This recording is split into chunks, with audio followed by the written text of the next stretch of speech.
The NBA's premier event returns to Indianapolis for the first time in 39 years for the 73rd edition of NBA All-Star. While the city holds a rich history of basketball triumphs, it's a complex history of a community that was once deeply divided over race and segregation.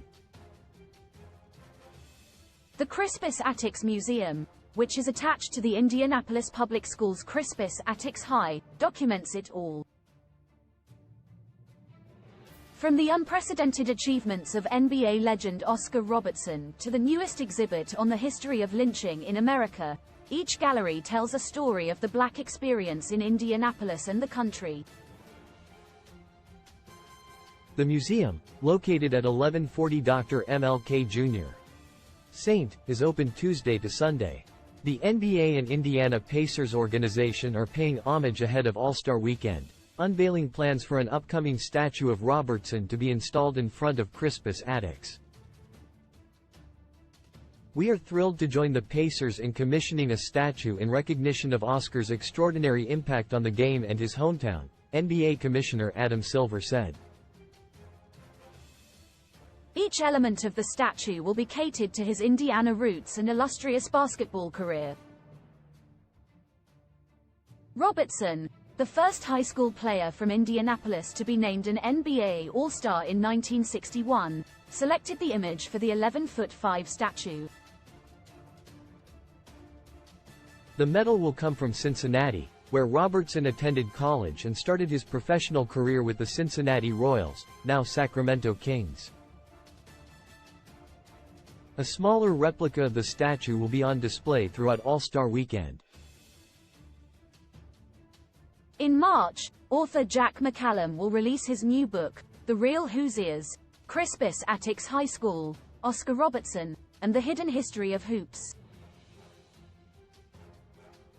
Breaking barriers through basketball. Before Robertson became an NBA legend, he and his high school basketball team at Crispus Attucks became the first all-black school in the nation to win a state championship in 1955. Led by Robertson and coach Ray Crow, who had developed a more free style of basketball that helped pioneer the modern game, the Tigers claimed their second championship in 1956 to secure back-to-back state titles. Before that, during Robertson's sophomore season in 1954, the Crispus Attucks team reached the state quarterfinals where they lost to future state champions Milan, an all-white team that is the subject of the popular basketball drama film, Hoosiers.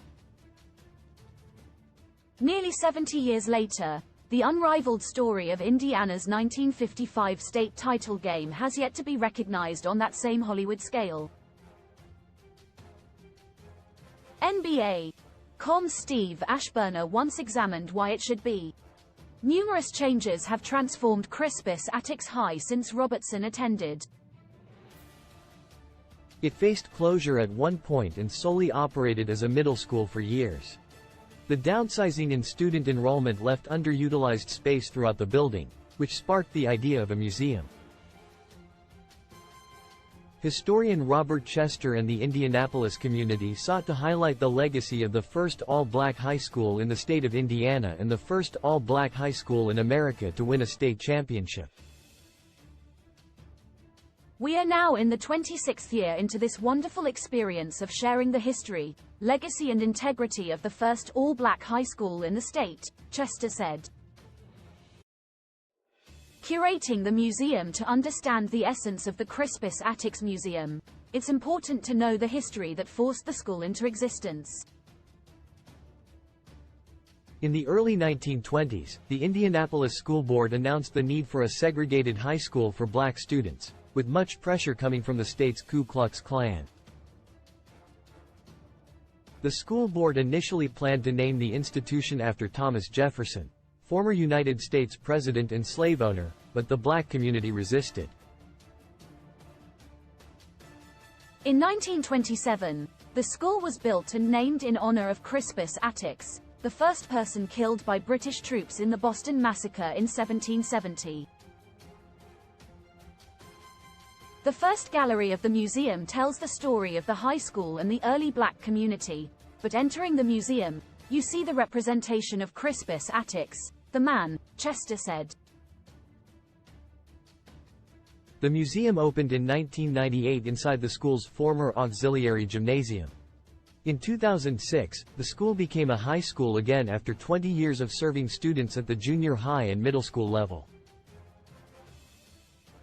Not only is the museum embedded into one of the most historic high schools in the country, but it's also the only museum in the country attached to a functioning public high school. Nearly 100% of items inside the museum are donated by members of the community and the general public. Chester, who has spent his life, growing gray, in this museum, wants to tell the story of not just the basketball experience, but the overall Black experience in Indianapolis. He recalls one particular interaction with a group of elderly white men visiting the museum and discussing the adversity Robertson and his team dealt with. One of the gentlemen said, "We didn't like you all. We never rooted for you all. We rooted for everyone against you all." In other words, Chester says, they never liked Black people. Many of the all-white teams playing against Crispus Attucks in the 1950s felt the same way. They mocked the Tigers because of their rickety bus and faded uniforms, or the fact their socks and sneakers didn't match. They heckled, laughed and made all sorts of gestures that were akin to the time. "That was fun until you guys got us out on the court," Chester recalls the visitor saying. You all could have lashed out, but you didn't. You just kept it sportsmanlike on the court. That interaction, among countless others, serves as a reminder to Chester about the invaluable history the museum holds and why the story of Robertson and the 1955 team must be preserved. "It went from one of America's first, highly despised and rejected high schools," he said, "to America's most celebrated high school today." Michaela Gilmer is a producer for NBA.com. The views on this page do not necessarily reflect the views of the NBA, its clubs or Warner Brothers. Discovery.